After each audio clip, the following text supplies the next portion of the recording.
Soy el profesor Charles Covarrubias Flores y en esta clase vamos a estudiar a la gran familia de las enterobacterias. Esta gran familia de enterobacterias está compuesta por más de 40 géneros y cientos de especies.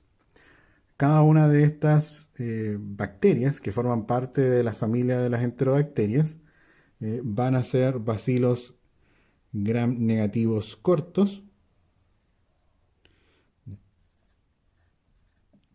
bacilos cortos, todos con una pared celular gram negativa, en donde en esta pared vamos a distinguir, ¿no es cierto?, una doble membrana, cada una de las membranas de tipo bilipídica, en donde la más interna la denominamos como membrana interna y la externa membrana externa.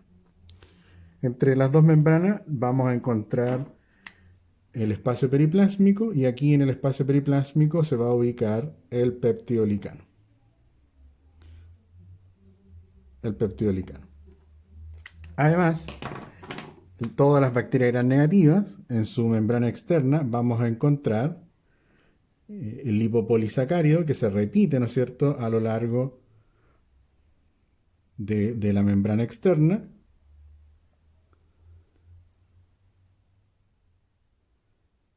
Entonces, este lipopolisacárido está compuesto por el lípido A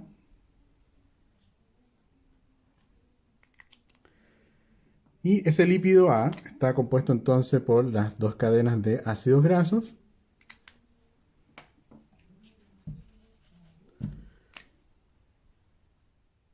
Las dos cadenas de ácidos grasos y en su cabeza un disacárido, que constituyen entonces la cabeza polar del lípido A.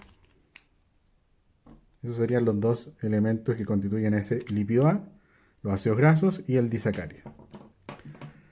A continuación, en el lipopolisacárido vamos a encontrar un núcleo central y ese núcleo central está compuesto por 4 carbohidratos. Esos carbohidratos son el N-acetilglucosamina, la glucosa y galactosa y una heptosa. Esos son entonces los 4 carbohidratos que constituyen ese núcleo central. Y luego, ¿no es cierto?, tendríamos las diferentes longitudes o extensiones de lo que conocemos como el antígeno O, que también son ramificaciones de carbohidratos.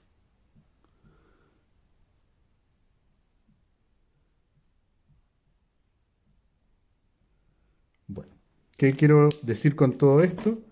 Que este grupo de enterobacterias está compuesto por varias especies. Por ejemplo, el género Escherichia, géneros, por ejemplo, como la Salmonella, Shigella, Yersinia, Klebsiella, Serratia, Proteus y un gran etcétera.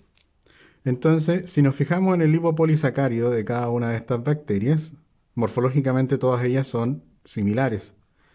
Van a ser todas bacilos gram negativos. Todas van a presentar en su superficie el lípido A.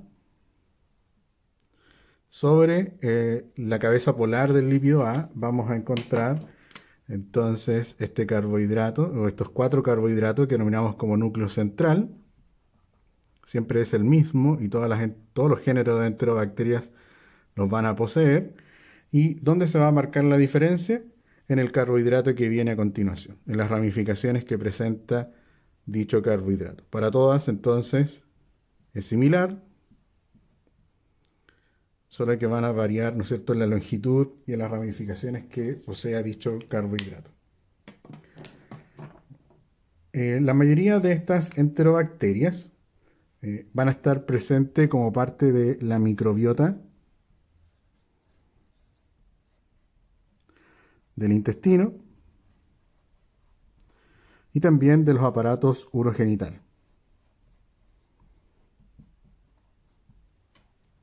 Sin embargo, hay especies como la salmonela y la shigella que siempre se van a comportar como patógenos.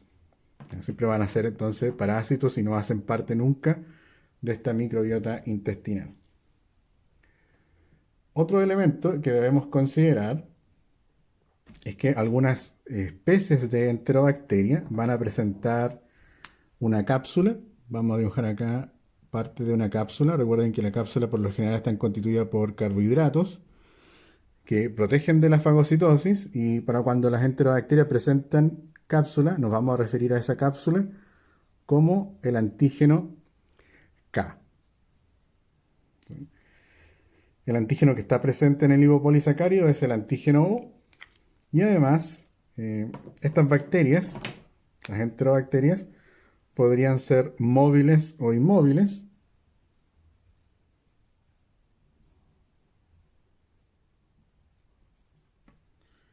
Y para cuando estas bacterias son móviles, la presencia de flagelos es un flagelo de tipo perítrico, ¿ya? Aquel flagelo que rodea toda la superficie de la bacteria.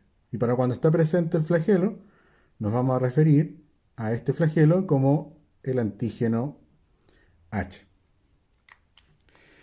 Y para terminar esta introducción, algo que es sumamente importante de mencionar para todas las enterobacterias es que estas enterobacterias, todas ellas van a ser capaces de fermentar algún tipo de carbohidrato. Estas serían entonces nociones generales de las enterobacterias. El lipopolisacárido de las bacterias gram negativas en general, no es exclusivo esto de las enterobacterias, es conocido también en otras oportunidades como una endotoxina. En contraposición a lo que hemos estudiado de las toxinas de bacterias como el Bacillus o el Clostridium, que secretan una toxina hacia el exterior, y habíamos mencionado que la liberación de esa toxina era a través de un sistema de secreción tipo 1, que es propio de las bacterias gram positivas. En el caso de las enterobacterias, la presencia de este lipopolisacárido en la membrana externa se considera una endotoxina. ¿Cómo es que se libera entonces una endotoxina? Porque en realidad el lipopolisacárido hace parte importante de la membrana externa de estas bacterias.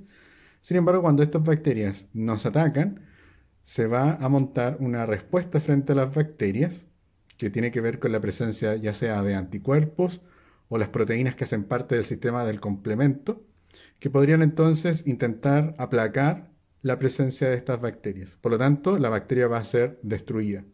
Y es en ese momento que el lipopolisacárido es separado, ¿ya?, del resto de la membrana, y específicamente el lípido A se ha observado que tiene diferentes fenómenos en el organismo.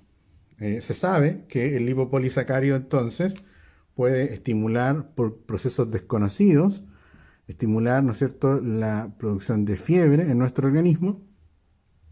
También por mecanismos desconocidos gatilla fenómenos como la hipoglicemia.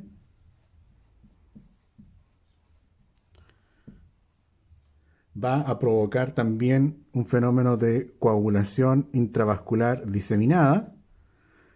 Y esto se debe a que el lípido A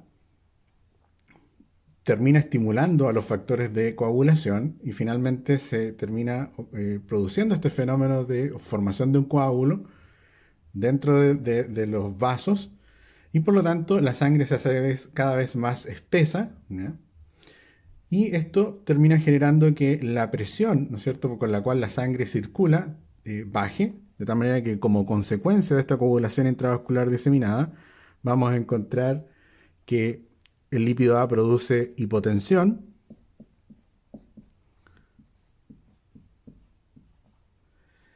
y producto de esta hipotensión, los órganos de nuestro cuerpo no van a estar capacitados para recibir, ¿ya?, todos los nutrientes que aporta la sangre, ni tampoco la oxigenación suficiente para los diferentes órganos, y por lo tanto, producto de esta hipotensión, se produce un shock, en donde hay un mal funcionamiento general de los órganos que están comprometidos. También el lipopolisacárido produce la muerte celular y produce entonces necrosis. En vista de todo esto, siempre he pensado al lípido A del lipopolisacárido como una venganza de las bacterias gram negativas frente a la destrucción que puede ocurrir de ellas en nuestro organismo. A continuación nos vamos a referir a la bacteria más importante del grupo, que es la bacteria de la especie Escherichia coli. Esta es una bacteria que, como ya lo hemos mencionado, es parte de la microbiota del intestino y también puede aparecer en las vías urinarias.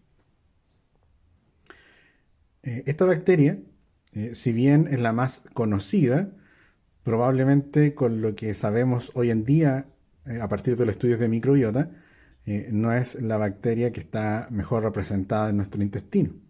En algún momento se pensó que era la bacteria más importante porque era la que aparecía comúnmente en los cultivos de deposiciones. Sin embargo, los estudios más recientes demuestran que en realidad las bacterias que predominan en el intestino son bacterias de tipo anaeróbicas, en tanto que la Escherichia coli es un anaerobio facultativo. Probablemente por esa razón es la bacteria que aparecía más presente en los cultivos tradicionales. Bueno, la Escherichia coli se ha involucrado en diferentes procesos infecciosos, a pesar de ser un componente de la microbiota, ¿ya? Y dentro de los procesos infecciosos en que ha estado involucrado aparecen las infecciones del tracto urinario, ¿ya? Las reconocidas ITU, puede producir septicemias, infecciones diseminadas. También se ha visto o está involucrado en procesos de meningitis y también en enfermedades de tipo diarreicas.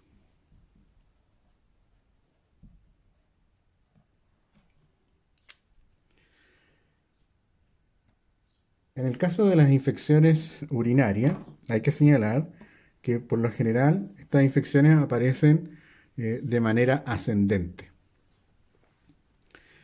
Por lo general, la colonización de esta bacteria en las vías urinarias va a comenzar en la uretra y en ese momento podrían aparecer síntomas leves que podrían hacer sospechar a la persona que tiene este tipo de infección, como irritación al orinar o al mantener relaciones sexuales, ¿sí?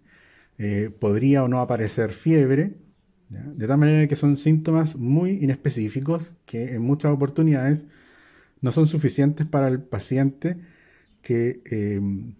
como para hacerlo consultar a un especialista. De tal manera que las infecciones urinarias podrían seguir ascendiendo. Esto significa que al poco tiempo de haber infectado o haber colonizado la uretra, podrían seguir entonces ascendiendo por el tracto urinario, llegar a la vejiga y producir un fenómeno de cistitis.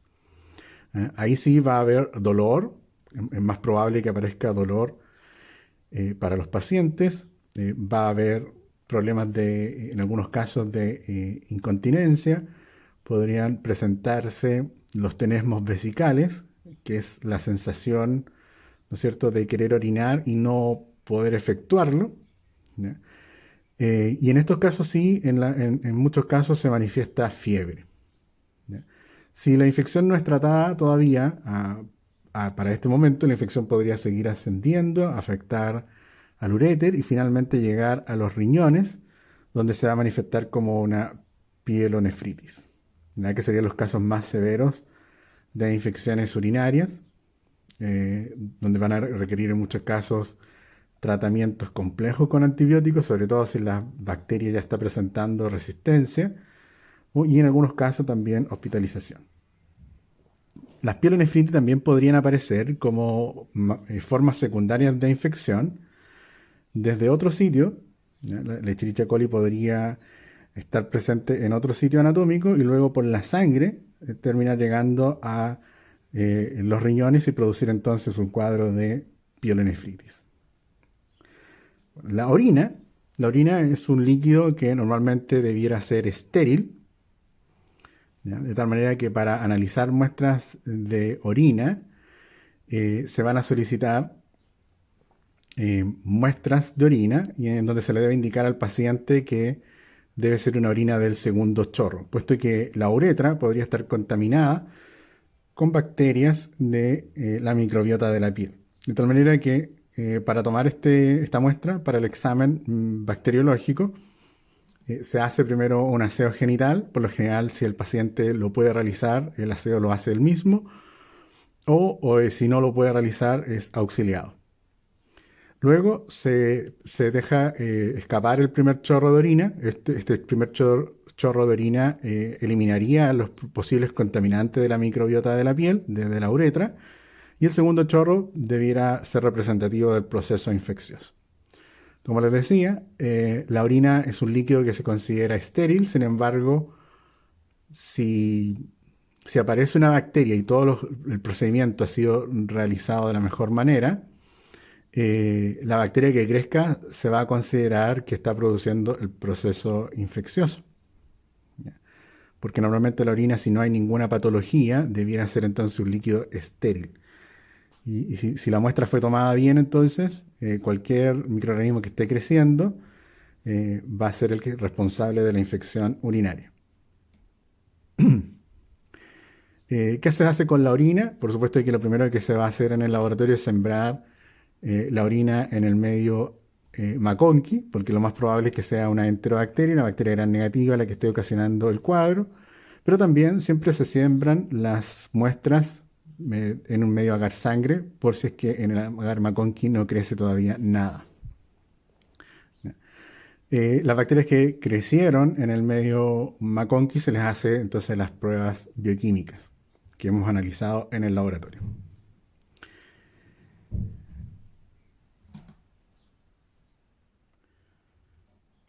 Luego de haber realizado la siembra, tanto en el medio McConkey como en el medio agar sangre, eh, la muestra podría ser teñida para observar la presencia de algunas bacterias.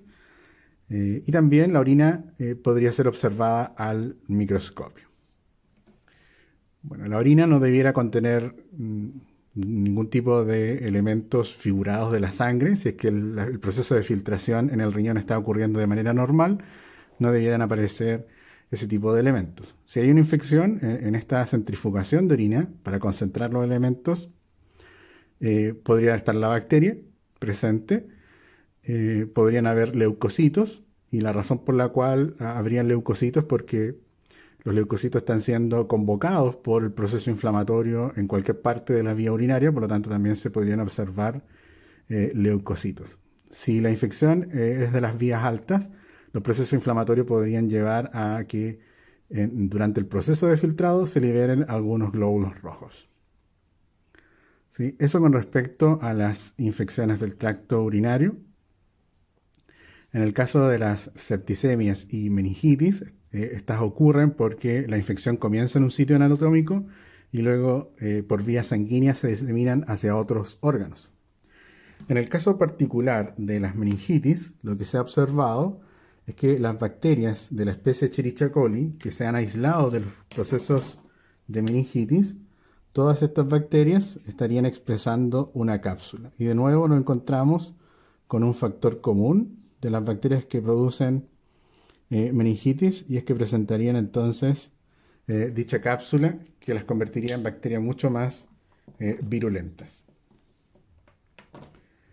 Y hemos mencionado entonces de manera bien particular que la Escherichia coli es un componente de el intestino, parte de la microbiota. Y entonces, ¿cómo es que la Escherichia coli llega a producir enfermedades diarreicas? Bueno, las cepas que producen enfermedades diarreicas son particulares, no es cualquier Escherichia coli. Vamos a estudiar a 5 de ellas, que son las especies de Escherichia coli, así se van a denominar, EC por Escherichia coli. Vamos a mencionar 5 de estas Escherichia coli.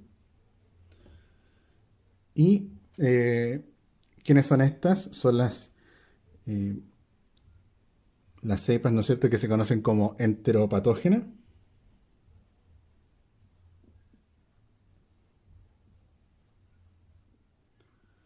Especie enteropatógena. También tenemos la enterotoxigénica.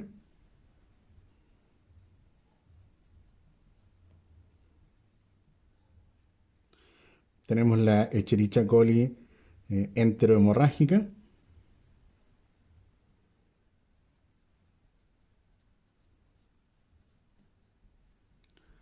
La Escherichia coli enteroinvasora.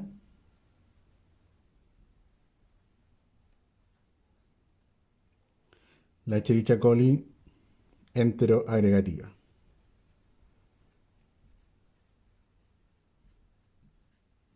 Cada una entonces va a recibir sus propias siglas a partir de los nombres que se le han designado. Tenemos entonces acá la Escherichia coli enteropatógena, Escherichia coli enterotoxigénica, Escherichia coli enterohemorrágica, la Escherichia coli enteroinvasora y la Escherichia coli enteroagregativa. Bueno, ¿de dónde surgen estas o cómo se adquieren estas subespecies de Escherichia coli? Todas van a ingresar al intestino por la dieta, bajo un mecanismo que se conoce como fecalismo. Todas estas Escherichia coli entonces son exógenas y el ser humano las va a adquirir por un proceso de fecalismo.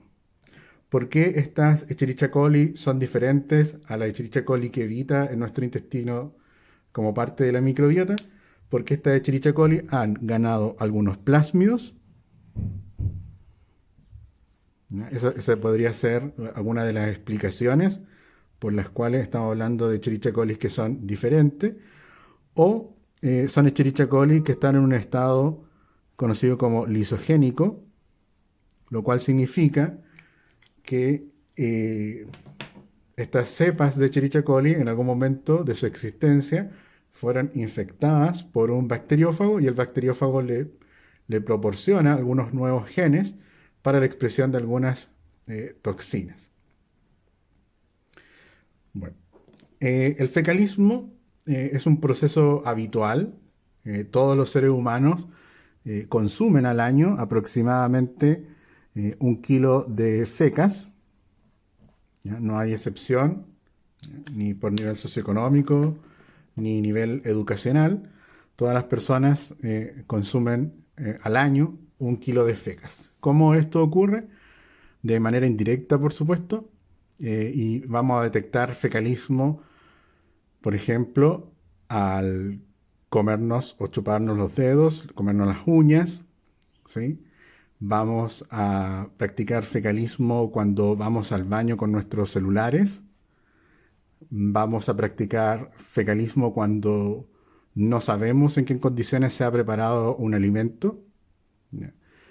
La persona que puede estar manipulando el alimento podría haber ido recientemente al baño y no lavarse las manos, y entonces parte de esas fecas que quedaron en la mano de la persona podrían pasar a nuestros alimentos.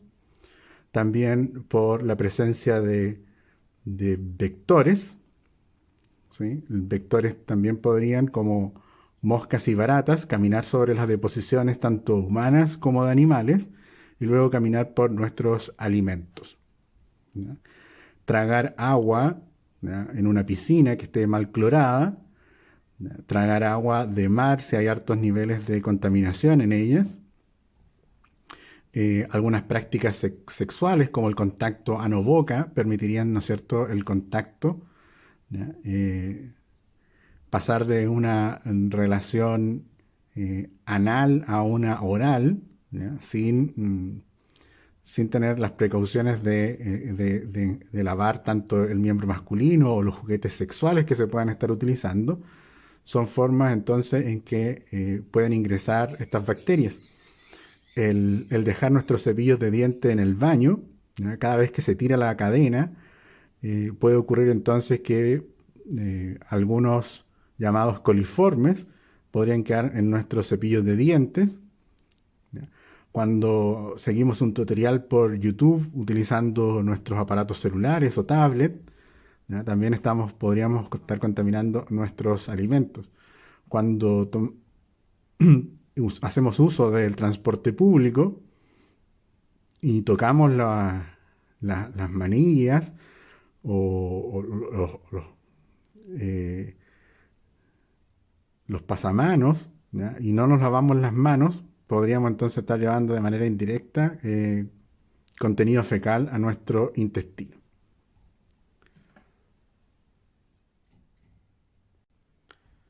Vamos a hacer entonces nuestro recorrido por las diferentes especies o subespecies de Escherichia coli. Vamos a comenzar con la enteropatógena. Esta Escherichia coli enteropatógena produce enfermedad grave, principalmente en lactantes. La razón por la cual esta Escherichia coli es diferente a otras Escherichia coli es porque ha ganado un plasmio que le permite primero expresar una molécula que se denomina intimina y un receptor para intimina y además un sistema de secreción tipo 3.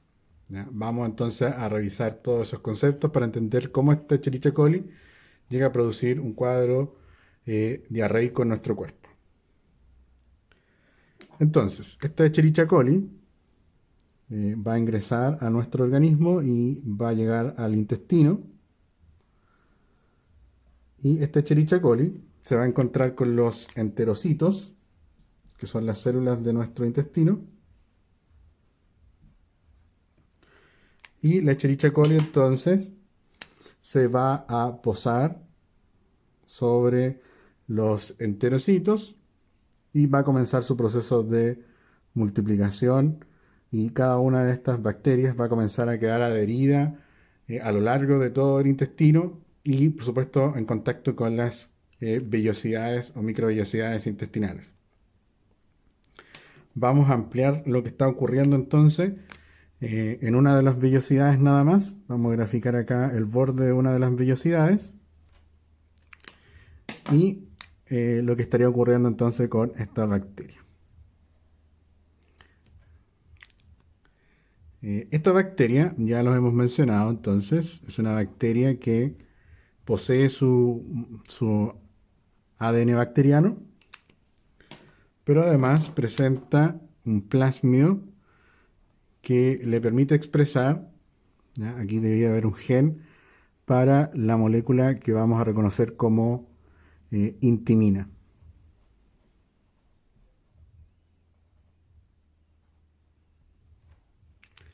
Además, esta bacteria va a poseer, ¿ya?, la capacidad, por lo tanto, la presencia de un gen para el sistema de secreción tipo 3. Y entonces vamos a proceder a explicar de qué se trata este sistema de secreción tipo 3. Bueno, los sistemas de secreción tipo 3 están constituidos por un inyectosoma. Por lo tanto, es una estructura muy parecida a cómo se incorpora el flagelo, ¿ya?, en la membrana externa. Y este inyectosoma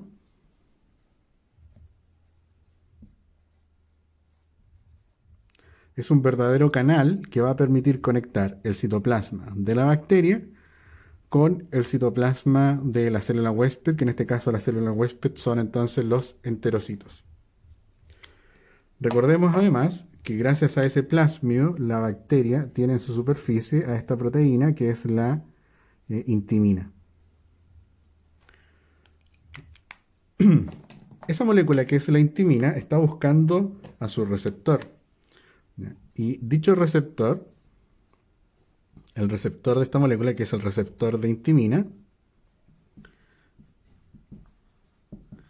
ese receptor no lo expresa la célula huésped, sino que los plásmidos aquí también van a estar equipados con un gen que le permita expresar a la bacteria dicho receptor.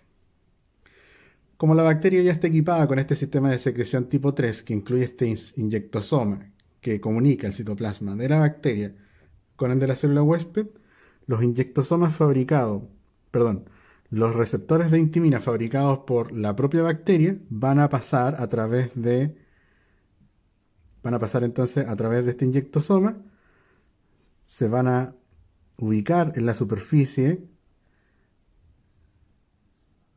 de la célula huésped, y estos receptores de intimina, parece que dije receptor de inyectosoma, nada que ver, es el receptor de intimina el que es el sintetizado por la bacteria, pasa a través del inyectosoma y los receptores de intimina reconocen a la intimina de la bacteria. Una vez que esto ya ha ocurrido, la interacción, ¿ya? La interacción del receptor de intimina con la intimina va a provocar en el interior de la célula huésped la movilización de filamentos de actina. Entonces se van a comenzar aquí a formar van a comenzar a polimerizar la actina en estos sitios. Una vez que el receptor de intimina reconoce a su ligando, que es la intimina, se comienza a polimerizar la molécula de actina para no borrar lo que hemos dibujado. ¿Qué va a ocurrir entonces?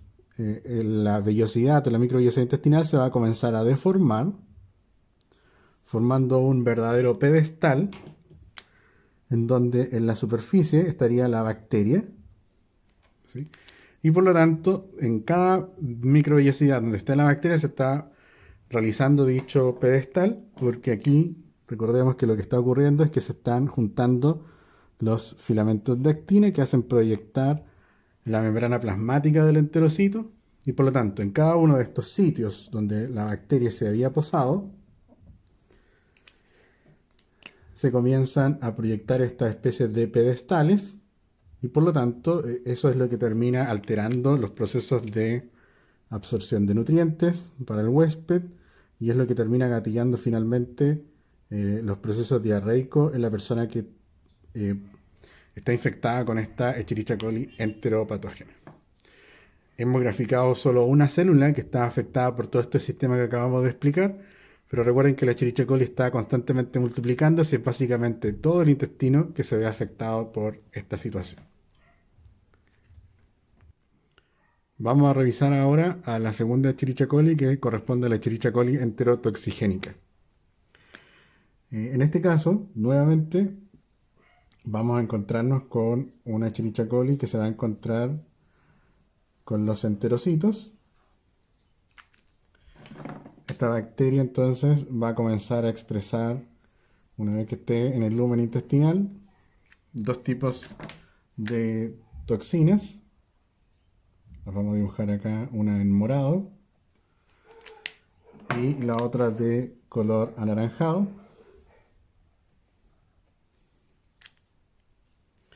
Y entonces estas toxinas son las denominadas toxina termolábil, y la otra es la toxina termoestable.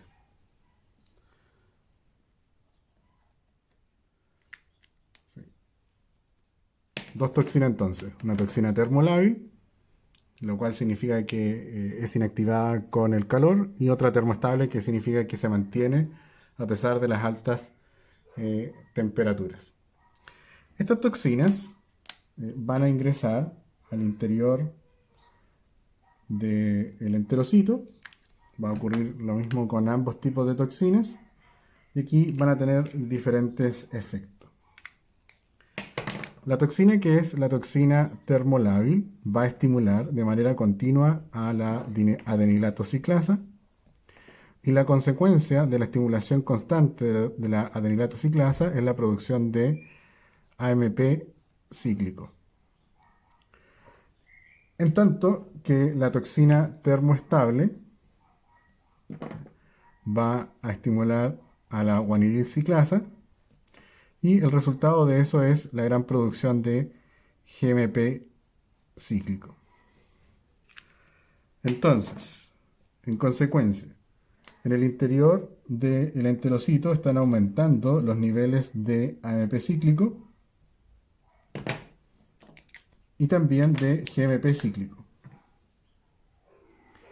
Y la acumulación de estos elementos en el interior del enterocito provocan la salida de electrolitos y agua hacia el lumen celular y por lo tanto explicar los fenómenos diarreicos. La Escherichia coli enterotoxigénica es uno de los microorganismos que se conocen como productor de una diarrea del viajero, que se produce principalmente en individuos que viven en países desarrollados y que visitan países en vías de desarrollo. Y una de las situaciones más comunes que se puede dar en donde estas personas practican fecalismo se da cuando estas personas visitan, estos turistas visitan mercados, ¿ya? Por ejemplo, y consumen frutas y verduras sin lavar, ¿sí? De tal manera que literalmente caga el viaje. La otra Escherichia coli que vamos a estudiar en esta clase corresponde a la Escherichia coli enterohemorrágica. Esta Escherichia coli es una Escherichia coli que se encuentra en estado lisogénico y el serotipo está muy bien caracterizado y corresponde al serotipo O157 H7. ¿Ya? Recuerden que esto representa el antígeno O, el carbohidrato, y el antígeno flagelar. Esta es una Escherichia coli entonces está en un estado lisogénico y la bacteria entonces, la Escherichia coli, va a poseer su ADN bacteriano y en él ha adquirido, ¿no es cierto?, un fragmento que lo ha recibido desde un bacteriófago y la presencia de estos genes le permite a esta bacteria expresar finalmente una toxina que recibe el nombre de toxina de Chiga.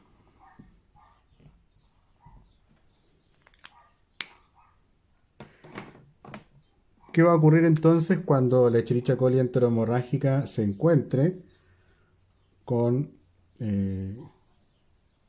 los enterocitos? Nuevamente tenemos ahí el ejemplo de un enterocito.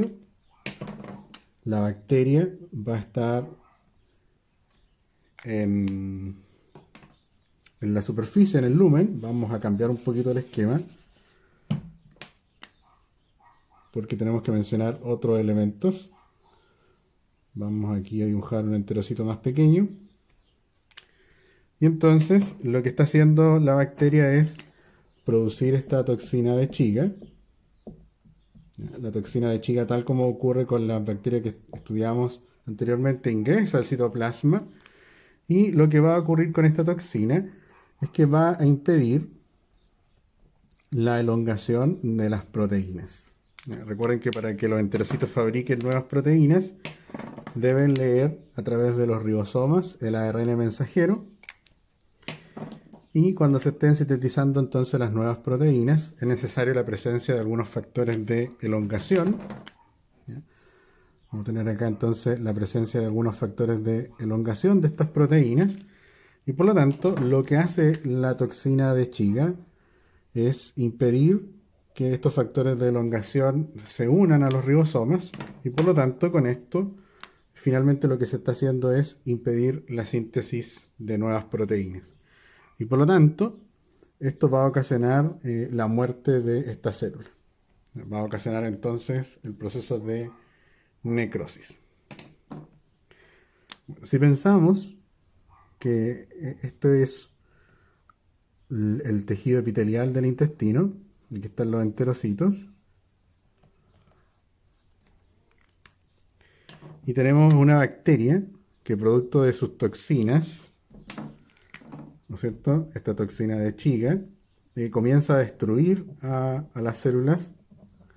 Esto significa que la bacteria va a tener acceso ahora a otras zonas del tejido intestinal y por lo tanto con la pérdida de esas células la toxina podría ganar acceso a otro tipo de epitelio que es el endotelio de los capilares y la presencia de la toxina dentro de esas células también provoca la muerte de esas células y por lo tanto la sangre que va pasando por este capilar en donde hay aquí Un proceso de ruptura permite la salida entonces de sangre. Y por lo tanto, el tipo de diarrea que se produce por la Escherichia coli enteromorrágica es una diarrea sanguinolenta. Además, ahora que la toxina abrió camino hacia los capilares, si bien la bacteria permanece solamente acotada al intestino, la toxina sí se puede movilizar. Y entonces esa toxina podría llegar a otros lugares sensibles, como lo es al glomérulo, afectar el filtrado y además producir la muerte de los glóbulos rojos. De tal manera que como consecuencia de todo este fenómeno ocasionado por la toxina de Chiga, una consecuencia que podría presentar el paciente es el síndrome hemolítico, ¿ya? Por el rompimiento de los glóbulos rojos, y urémico, síndrome hemolítico urémico, y urémico precisamente por el daño que puede ocasionar a nivel de la filtración glomerular. La mayoría de los casos de infecciones por Escherichia coli enterohemorrágica se han dado por el consumo de carnes mal cocidas. Entonces, esta sería también una excepción, porque lo que se estaría practicando aquí en este caso es un fenómeno de carnivorismo. Carnivorismo, que es el consumo de carne mal cocida o cruda, ¿ya? Pero sin restar importancia al proceso de fecalismo.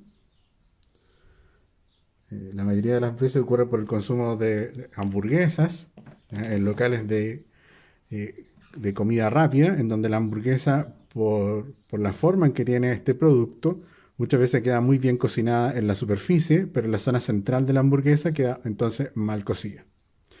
Ahí estamos practicando, el ser humano estaría practicando carnivorismo porque estaría consumiendo carne mal cocida. Sin embargo, ¿cómo se contaminó esa carne? ¿Ya? Lo que suele ocurrir es que en los mataderos, cuando se faena un animal, se remueven las vísceras y contenido intestinal, fecas, entonces podrían contaminar las carnes. De tal manera que la adquisición de la Escherichia coli enteromorrágica es una combinación de estos dos fenómenos, carnivorismo y fecalismo. Por último, tenemos a las dos subespecies de Escherichia coli, que son la enteroinvasora y la enteroagregativa. Tal como ya pueden suponer, la Escherichia coli eh, enteroinvasora, cuando se une a los enterocitos, va a promover en ellos un fenómeno de fagocitosis inducida, de tal manera que de esa manera la Escherichia coli va a poder ingresar. La Escherichia coli, en un mecanismo muy parecido al de la listeria, va a comenzar a multiplicarse, tiene que escapar, por supuesto, del fagosoma, si no va a ser destruida por los lisosomas, y una vez que escapa hacia el citoplasma, la Escherichia coli va a comenzar a multiplicarse dentro del enterocito y lo destruye. Esta destrucción de los enterocitos promueve, ¿ya?, la posterior destrucción de estos enterocitos. Tenemos acá nuestro enterocito repleto de bacterias y la destrucción de esta promueve que nuevas bacterias sean liberadas para que puedan ir a invadir otras células. Y así entonces el ciclo se mantiene. Esta destrucción es localizada a nivel intestinal y esta destrucción del epitelio intestinal promueve entonces la diarrea. En el caso de la Escherichia coli enteroagregativa, esta Escherichia coli cuenta con numerosas moléculas de adherencia que le permiten permanecer adherida a medida que la bacteria se va multiplicando extracelularmente. Y lo que va a ocurrir es que todas estas Escherichia coli comienzan a quedar agregadas una con la otra y van a formar verdaderos pilares de bacterias, que se ha demostrado por microscopía electrónica la formación de dichos pilares por sobre las microvellosidades intestinales, y esta acumulación de microorganismos en las microvellosidades es la que impide que los procesos de absorción se realicen con normalidad. De tal manera que estos pilares de bacterias son los que provocan eh, los problemas de absorción y las diarreas. Quien produce, ¿no es cierto?, estos fenómenos agregativos son toxinas, ¿ya? y fibras de adherencia. Hay una toxina de tipo plasmidial y una fibra de adherencia de tipo agregante, las que facilitan entonces la adhesión de las bacterias. El diagnóstico de la Escherichia coli que producen diarrea no es tan diferente a otros procedimientos que hemos discutido. Vamos a partir de que tenemos un cuadro de diarrea, eso hay que tenerlo muy presente. ¿Ya? Saber qué tipo de diarrea también ayuda a orientarnos. Por ejemplo, una diarrea de tipo acuosa es más propia de la Escherichia coli enterotoxigénica, una diarrea con sangre es más propio del subgrupo enterohemorrágico. Por lo tanto, vamos a tener una muestra que proviene del proceso diarreico, ¿ya? Una muestra fecal. Como ya lo he mencionado, esta muestra se va a sembrar tanto en el medio agar-sangre como en el medio McConkey. Si hay crecimiento en el medio McConkey, se van a realizar las pruebas bioquímicas, ¿ya? Y las pruebas bioquímicas nos va a permitir reconocer que quien está produciendo el cuadro diarreico es efectivamente esta Escherichia coli. Pero lo que no nos van a poder decir las pruebas bioquímicas es qué subgrupo de Escherichia coli. Sabemos que la Escherichia coli normalmente es parte de la microbiota, de tal manera que si es una Escherichia coli la que ha sido diagnosticada, estamos en presencia de uno de estos subgrupos de Escherichia coli, que como ya lo hemos mencionado, podría ser la Escherichia coli enteropatógena, la Escherichia coli enterotoxigénica, Escherichia coli enterohemorrágica, la Escherichia coli enteroinvasora o la Escherichia coli enteroagregativa. Entonces, si hay un cuadro diarreico que se confirma está siendo producido por la Escherichia coli, podría ser cualquiera de estas Escherichia coli. Sin embargo, el laboratorio de cualquier hospital o clínica no está capacitado para entregarle esta información al médico. De tal manera que cuando hay una muestra de Escherichia coli que está siendo productora de un proceso diarreico, dicha muestra debe ser enviada al laboratorio de referencia de nuestro país, que en este caso es el Instituto de Salud Pública, donde en el Instituto de Salud Pública vamos a poder reconocer cuál es el tipo de Escherichia coli que estaría involucrada. Y es importante hacer el reconocimiento de qué Escherichia coli para entregar la mejor información al paciente y tomar los resguardos respectivos.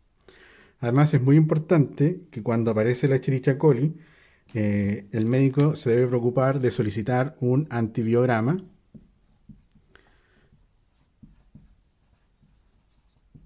para saber cuál es el perfil de sensibilidad y resistencia de esta bacteria y así entonces proporcionar un tratamiento adecuado para la infección.